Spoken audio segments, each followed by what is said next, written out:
What's going on, gamblers? Welcome back to the Total Takedown. This is for UFC Vegas 104.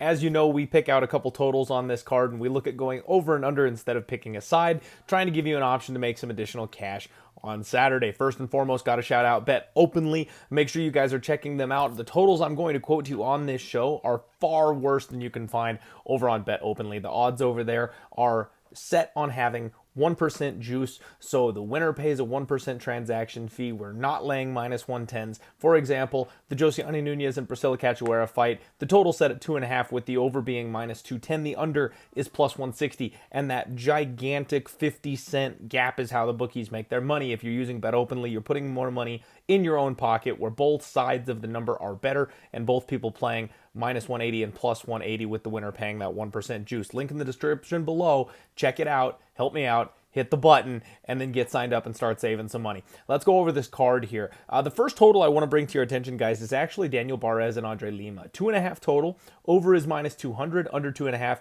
plus 155. I think there's a real good shot of violence here in this fight. So Daniel Barz is somebody we know has a heat-seeking missile for a right hand. This guy likes to dig to the body. He has big-time power. He bites down on the mouthpiece and looks to swing. And on top of that, he actually leaves himself very vulnerable when he's going for that finish. We've seen him get overexcited and get finished when he runs out of gas on the other side of those attacks. Andre Lima, somebody who's more of a pot-shotting type of striker. He likes to get his opponents hurt. He's not much of a finisher so far to this point in the UFC, but he's very, very young. I would expect that to change. As this kid gets reps in the UFC, he's got the type of style where when he hurts people, eventually he's going to start putting people away.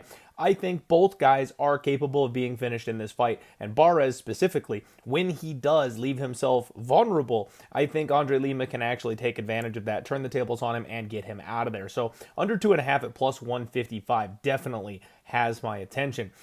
Carlos Vera taking on Josias Musasa, 1.5 total. Over 1.5 is minus 160. Under 1.5 is plus 125.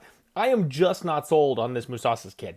I know he's got a fantastic highlight reel. You know what? I can't even say that. It's not even that good. Like, he hurts people. He's extremely fast. He's very explosive. He's very athletic. Those things are all great. However, he's never fought anyone even near UFC level. Now, I'm not high on Carlos Vera or anything like that, and he's a BJJ guy, so I'm not expecting him to be the one who solves this puzzle.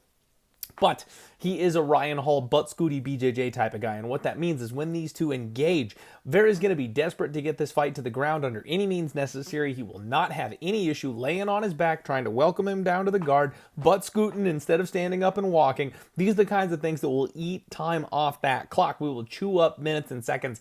And I actually think we can get up and over this 1.5 because this is a big step up in competition from Musasas.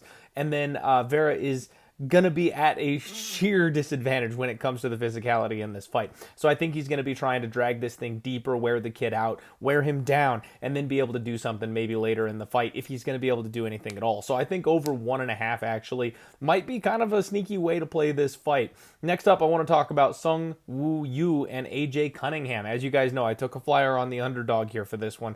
I do not like the overall game of these Road to UFC guys in general, and Sung Woo Yu is somebody who I'm not overly impressed with. Now, we've got a 2.5 total here. Pick 'em price tag on this bad boy.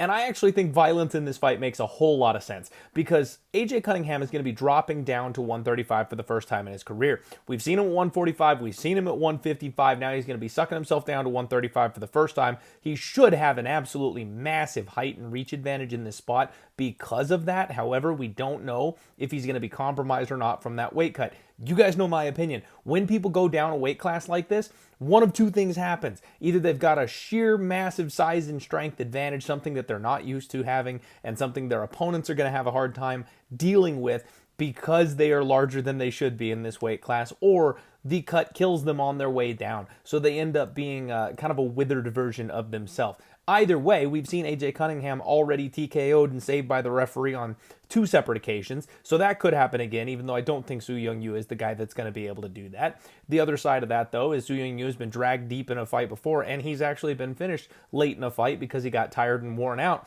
He's coming to the big show for the first time. He's finally fighting somebody who isn't on the road to UFC.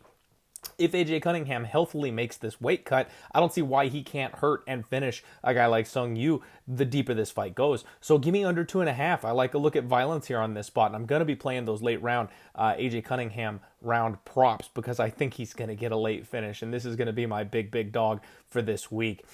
Next up, Waldo Cortez, Costa, and Ryan Superman Spann. We do have a 1.5 total. Over is -180, under 1.5 is +140.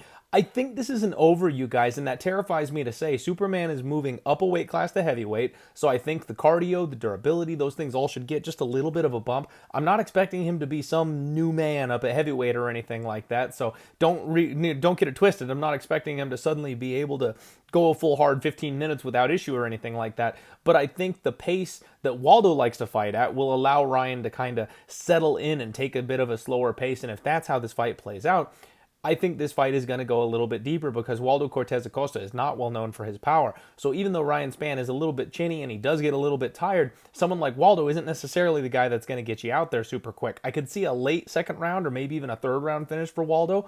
It's probably going to be a decision, but I could definitely see this fight getting up and over 1.5. I will tell you guys, this entire card is Sketchville, USA. It is not a great card for betting, and the totals are maybe even more volatile than the sides because we have no idea what some of these game plans are going to be. And with all the weight shifting and stuff like that, just be careful out there. Tread very lightly on these totals.